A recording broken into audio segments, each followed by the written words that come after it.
So, for shits and giggles, since one of the books that came to me today, thanks to my good friend Chris, aka the Mount Vernon Kid, one of the books he sent me was Justice League RWBY, which is the Justice League RWBY crossover.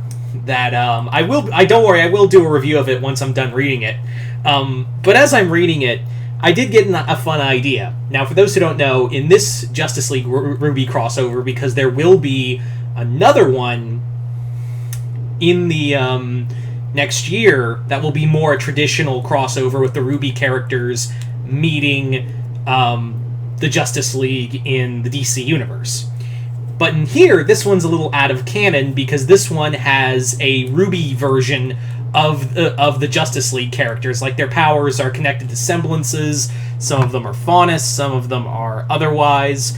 Yeah.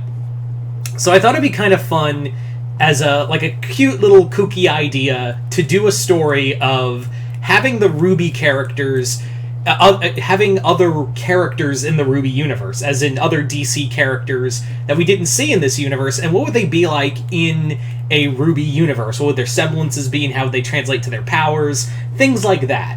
So I thought it'd be kind of fun to do that, and as always, if you're curious, just if you want to add some of your own, just comment below and let me know.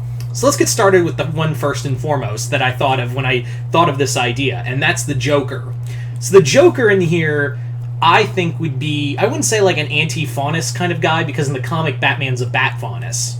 But in here, Joker would be like a...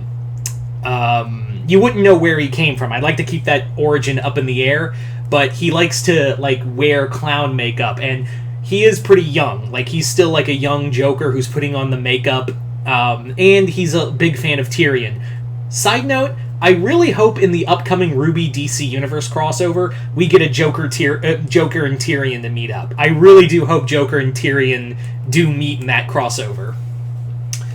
But yeah, he's really inspired by Tyrion, and in here, Joker's semblance is that he can take dust and make it toxic. He can make dust into like this poisonous, toxic chemical that'll have you die laughing. That basically is his, like, a reference to Joker's, like, laughing gas.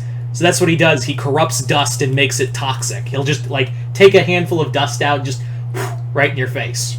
So that's how I kind of thought of the idea for Joker. So let's move on to the next character, and that is Lex Luthor. So Luthor in this story is, I wouldn't give him, like, anything. Basically, he is a very intelligent man, and his semblance is,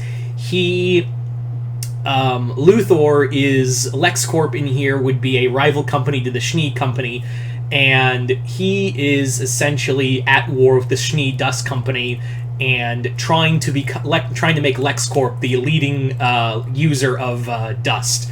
And in here, his semblance would be that he's just he's brilliant with machines. Like, he knows, like, how to build something from a box of scraps in a cave.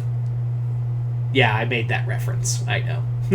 So that would be Lex Luthor's, and Luthor's would be is that he doesn't like his semblance, while weak, he doesn't like the idea of those who have all these great semblances and great powers to come in and take over. He does, like, he's very much like, hey, when the whole thing with Salem is done, said and done, like, what's going to happen when someone else with a great semblance or power is going to take over, especially the maidens? Like, what's going to keep someone with maiden powers to stop them from taking over? So that's his kind of thing, is that he's building a way to not only destroy Salem, but also take out the maidens as well, and officially put an end to that.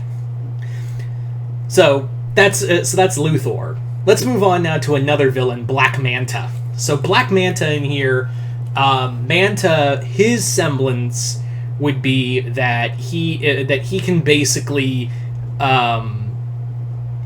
his whole semblance is that he is capable of, what was it? Oh, yeah. He's basically capable of having the ability to swim to the darkest depths of the sea without the water pressure killing him. He's very like water based. I would have he was a pirate, and his thing was he has personal beef against Aquaman because his father was his family were a whole group of pirates. Oh, sorry about that. Anyway, so like I was saying, I think the what I like how I would kind of see Black Manta's origin is that he and his family were a crew of pirates that were attacking like shipping lanes for dust, and his armor is actually like infused with dust, allowing him like all these to use all these kind of weapons that are like dust infused. Even the optic beams would be something, and I would even like add that the optic beams are something he stole, like stuff he stole from Atlas. Like that's how I think I would also do the armor, is that while it's all dust infused, it's all experimental armor for deep sea combat against deep sea Grim that they stole from Atlas. But what happened is Aquaman got into a scuffle with them, killed his whole family, and now Manta wants revenge. As for other characters, let's move on to some heroes now. Let's talk about one more villain, the Reverse Flash. So how I would do the Reverse Flash in that continuity is that the Reverse Flash, his abilities are, he's not so much running as he is slowing time down around him. Like, his semblance is that he's slowing down time in his personal area, and that allows him super speed. And his whole thing is that the Flash saved his family, and now he's really obsessed with becoming friends with the Flash, and it's driven him to like being like creepy fanboy level. And one more Flash villain, we'll do one more, and that is Captain Cold. You see, I would have that Cold semblance is that Captain Cold, Leonard Snart's semblance is that his body is so cold it literally like projects across other people, so he has to like pour his semblance and his power into his gun to use on other people. And that's how he like focuses his semblance, is through his gun and out into the world, rather than, you know, his body being so cold that it's killing everything around him. Anyway, so let's move on to some heroes, some DC superheroes, starting with the Question. The Question semblance would be, I would have it that the Question semblance is his ability to see like threads, and I mean like he can see like threads connecting into something else. Like his ability would be like he can see the smallest thread of a puzzle piece and how it connects to something else. Like how he can be, like how in the DC universe, his whole thing is that he can that the Question, his whole thing is like he solves like conspiracy theories. So his whole thing is that he can see like what other people can't, like other connections to something, like it could be something completely different, and he can see the smallest connection to it and follow that. You know what I'm saying? As for Zatanna, Zatanna's semblance would be that she has all this incredible power to her, but she has to like speak her stuff backwards in order to activate her power. If she says it like as a normal spell, it will rage out of control. The only way to control it is to speak backwards.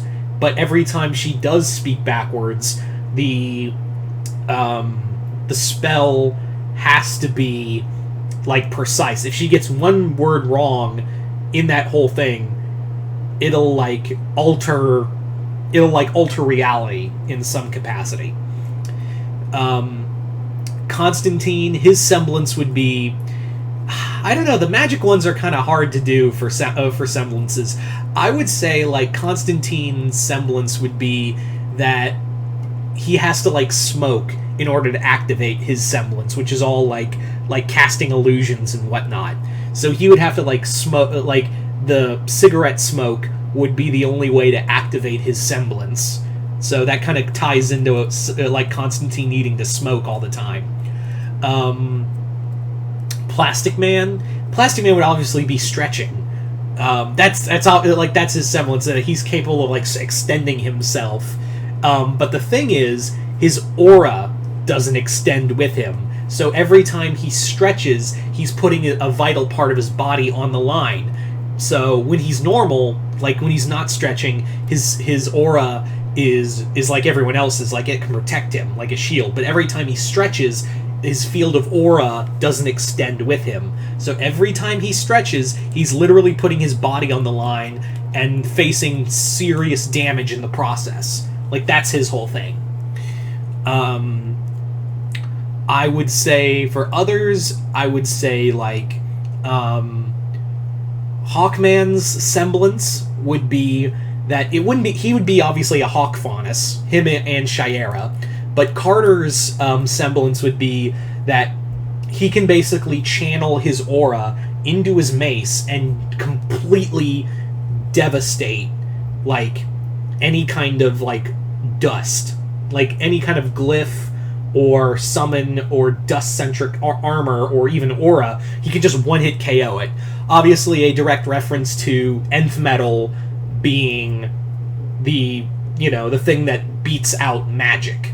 Like, that would be how you, instead of, because they don't use magic in RWBY, even though it's clearly magic in some cases. Like, that's the only way to explain it. But here, instead of magic, you know, his mace can channel his aura into it, and then he can just destroy, like, summons, glyphs, and even, like, dust armor, or even aura itself in just one-hit KO. Like, that would, that's how I would do that new special. Yeah. So there you go, guys. That is I did, like, a few other ideas. Like, as for other characters I could see in, like, new forms would be let's see, who else would get, like, cool semblances, or other let's see, other characters. I would say for Green Arrow, Green Arrows would be fun. Like, it would be pretty simple, is that Green Arrow's semblance is that his eyes are so keen that he can literally see the weak point on anything. Like, if he just sees, like, the smallest weak point on, like, this huge war machine from Atlas, he can just literally whip out an arrow and go, boop, hit that weak point, no problem. Like, that's, like, his eyes are so well adapted and so keen that he can just look at the smallest crack in the armor, or the smallest weak point in the armor of something, or, like, this huge-ass Grim coming at them, he would be like, I see the weak point, you pew! So that'd be Oliver's semblance. Let's see, who else?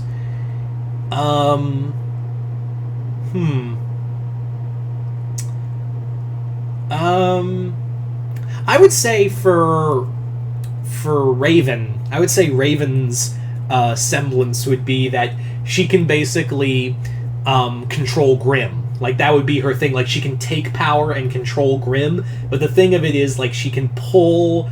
the more energy she pulls from Grim, the more she lets that dark side out. So rather than going full Trigon, it would be like she goes into, like, this Grim form, in a way.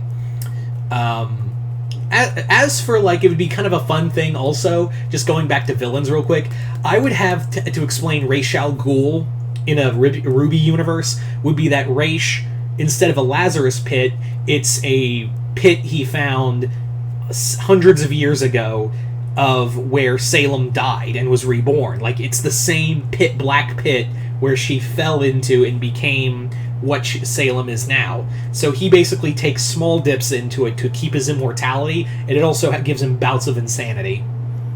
So, there you go. But you guys tell me in the comments below, what DC characters how would you make certain DC characters into the RWBY universe? Just comment below, let me know. This was a kind of interesting one, and like I said, I will do a review of Justice League RWBY now that I have it in possession. I'm reading through it right now, so yeah, I will get a review out at some point. But anyway, so yeah, just comment below, let me know. Other than that, I'm Mr. Multiverse. I'll see you next time in the Multiverse.